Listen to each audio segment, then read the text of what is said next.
गहरी पंखी, डर सबको लगता है।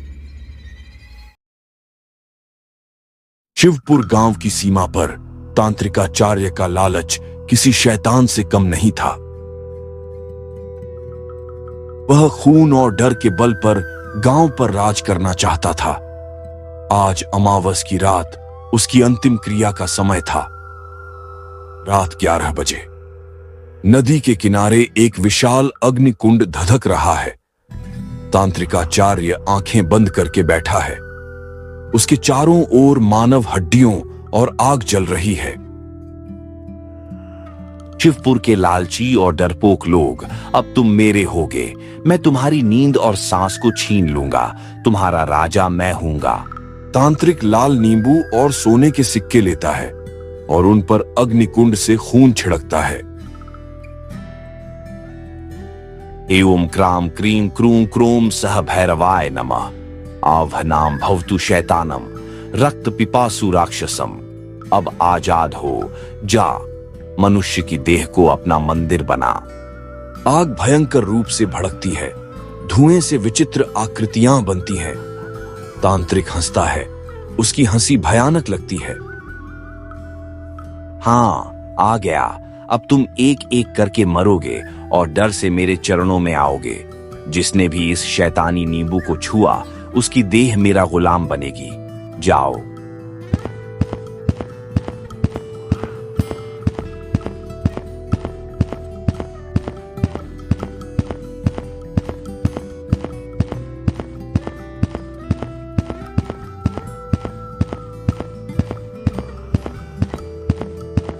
तांत्रिक नींबू और सिक्कों को गांव के सबसे व्यस्त रास्ते पर रखकर अंधेरे में छिप जाता है। उसकी आंखें दूर गांव की ओर लगी हैं।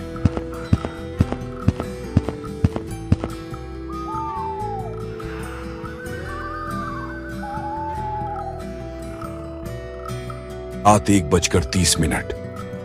रमेश, एक लालची मजदूर, खेत से आधी रात को वापस लौट रहा है।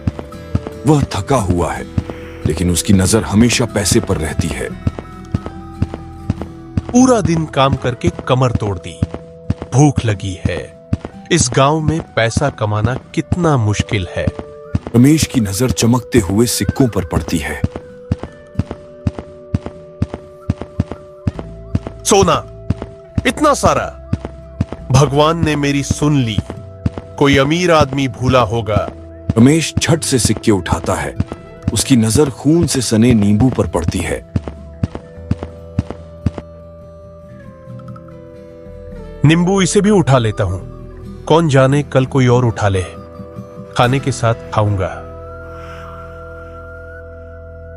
रमेश जैसे ही नींबू को उठाकर जेब में डालता है, उसके शरीर में ठंडी काली शक्ति बर्फ की तरह तेजी से प्रवेश करती है। शैतान ने पलक झपकते ही रमेश की आत्मा को दबा दिया। रमेश का शरीर झटके से खड़ा हो गया।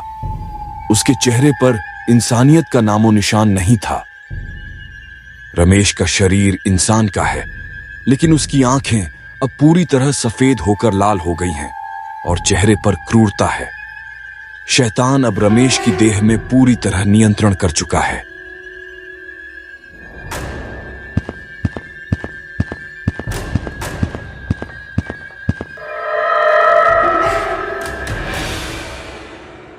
रमेश शांत और शिकारी की तरह गांव में घुसता है। उसकी नजर घर के बाहर सो रहे श्यामू पर पड़ती है।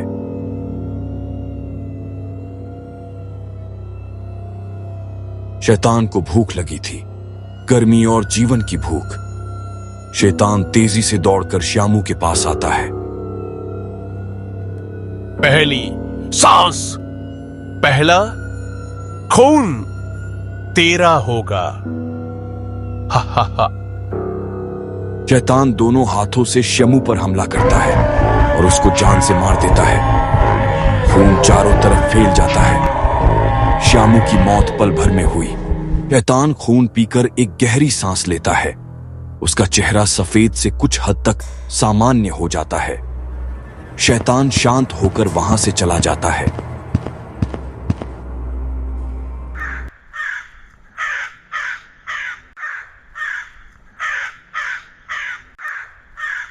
हे भगवान, श्यामू को किसने मार दिया?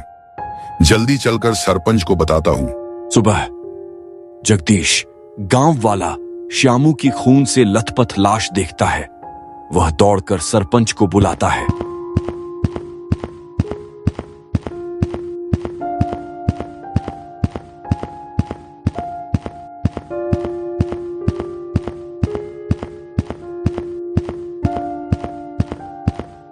सरपंच, श्यामू को किसी ने मार दिया है।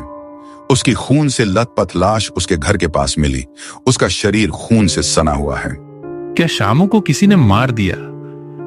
किसने मारा उसको? जल्दी चलो जगदीश।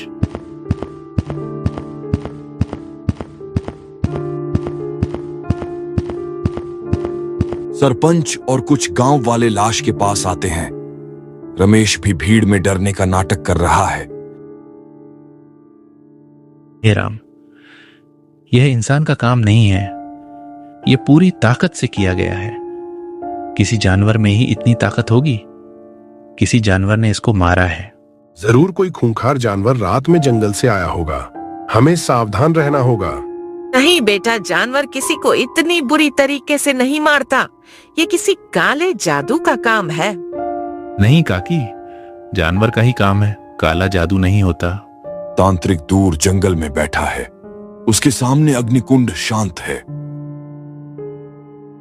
हाँ, डर फैल गया। आज रात फिर खून बहेगा। शिवपुर मेरा।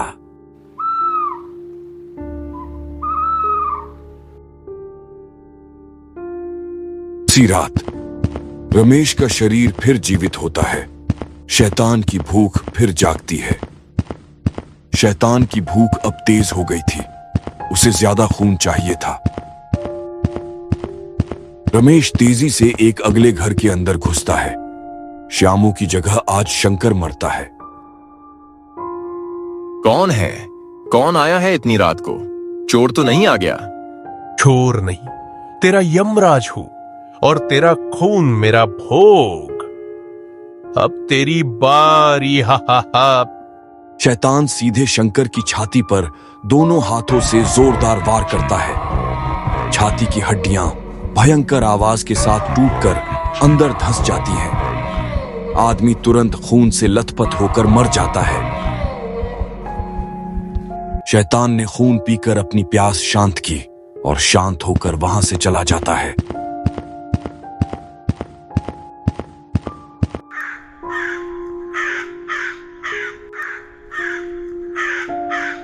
अगली सुबह शंकर की लाश घर के बाहर मिलने पर गांव वाले चौपाल पर इकट्ठा होते हैं। सरपंच घबराया हुआ है। 2 दिन में 2 मौतें। यह खूंखार जानवर का काम है। हमें इसको पकड़ना होगा, वरना ये एक एक करके सबकी जान ले लेगा। हमें आज रात पहरा देना चाहिए। हमें उसे पकड़ना होगा, वरना हम सब मारे जाएंगे। ठीक है, आज रात चौपाल पर पहरा होगा। मजबूत आदमी लाठियां लेकर तैयार रहे और जिसको भी जानवर दिखे तुरंत संकेत दे। बाकी सभी अपने अपने घर में संभल कर सोइए। जानवर हमें चकमा देकर घर में भी घुस सकता है, इसलिए सावधानी से सोइए। गांव ने पहरा देने का फैसला लिया, लेकिन शैतान को इंतजार था। वह जानता था कि अगली रात उसका शिकार भीड़ में होगा। अगली रात पहरा देने वालों पर सबसे भयानक हमला होगा। अगर कहानी पसंद आई और आप इसका पार्ट 2 चाहते हैं तो कमेंट करें।